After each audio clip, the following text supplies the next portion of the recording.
Three times the Apostle Paul would pray in 2 Corinthians 9, 7, 8, 9, that God would take away the difficult thorn in the flesh, whatever exactly that was, that God would take away this difficult thorn in the flesh from him. And he says that 3 times I asked God to remove this, and each time God said no. We didn't just say no, he said no. My grace is sufficient for you, because my power is made perfect in your weakness. Therefore, I will gladly boast in my weaknesses, Paul said, because ultimately he concluded that when he is weak, then he's strong. It's an interesting agenda there the Apostle Paul has, isn't it? That he's asking for God to remove a difficulty from his life. And God's answer is no, because another word for is because. He's explaining why is he saying no. He says, because my power is made perfect in your weakness. And Paul says, therefore I will boast all the more gladly in my weaknesses. So it seems like the Apostle Paul was saying, look, the weakness that is being displayed in the way I'm handling this thorn in the flesh, this difficulty, that the way to deal with the display of that weakness is to remove the problem that's showing my weakness. He doesn't say the weakness is caused by it. And God doesn't say the weakness is caused by it. God says, my power is made perfect in your weakness. So it's as if the agenda of the Apostle Paul is, how is God's power going to be perfectly displayed in my life? And he thinks, well, it'd be displayed better if my life was easier. Right? If this wasn't so hard, if you would take this thorn in the flesh away, and he's convinced that that's the issue, because, well, he's asked him 3 times, right? And each time, God says, the way my power is going to be displayed perfectly, in the best way, is by you relying on my grace that's actually sufficient for you, even with the difficulty that I've brought.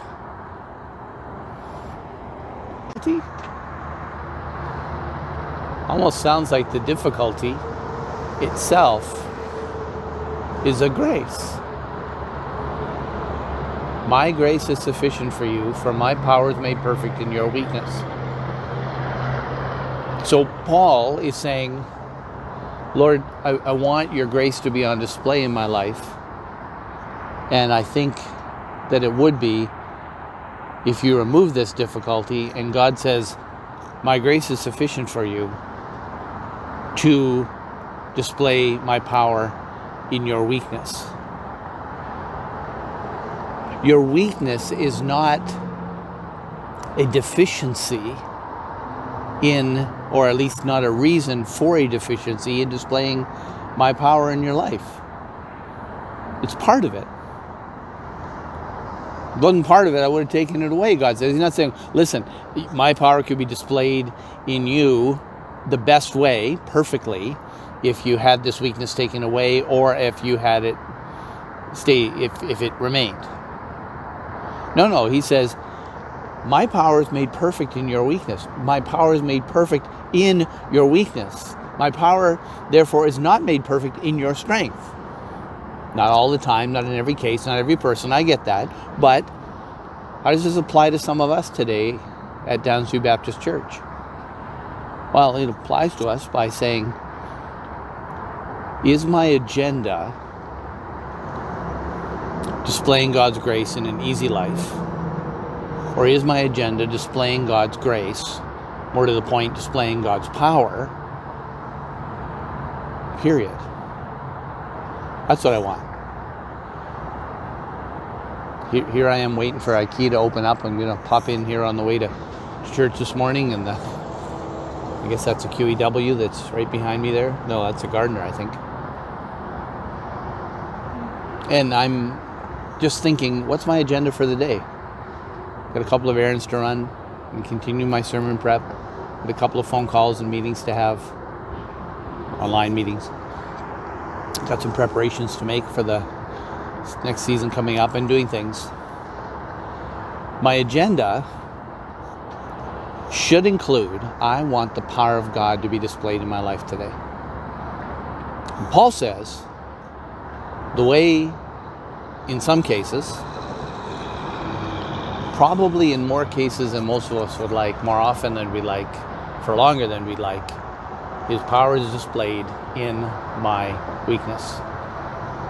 And so my example of the Apostle Paul to look to today is to say, wow, my power is made perfect in your weakness.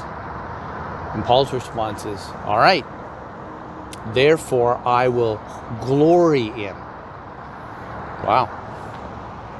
Revel in. Almost worship in light of. Glory in my weaknesses. For when I'm weak, then I'm strong. So it's not my strength that should be on display. It's God's power, God's strength, God's majesty, God's magnificence that is on display, that I should want on display. I'm just not sure I always want to pay the cost that's being spoken of in 2 Corinthians 12, 7 to 10 or so. And that's challenging. John Piper said in a word this morning, all suffering in the path of Christian obedience is suffering for Christ and with Christ. All of it. Because what we're doing with that, and what's happening in the midst of that, is that we're obeying Christ's expectations. Christ dictates for us. And therefore, we're with him. He's with us. Isn't that part of what the Great Commission was assuring us of? I will be with you, even to the end of the age, even in the midst of that difficulty or this. Wow. That is a significant, sobering thought that's worth meditating on today, Downsview.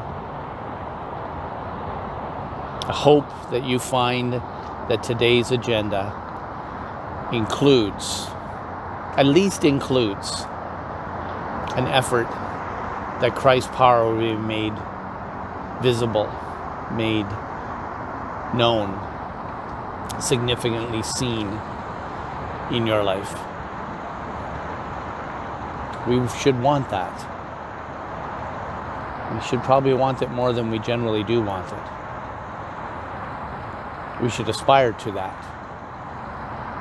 We should ask God to give us grace that we could aspire to exactly that. Sobering thought on a Thursday morning, a familiar passage. We encourage you to continue to read the second letter of Paul to the church at Corinth, as Lord willing, we'll continue with our study of it on Sunday morning. It's really good to have these little video updates from me to just think through, meditate on a passage of Scripture for 10, 15 minutes. I thank you for so many of you who've encouraged me that it's worth continuing to do.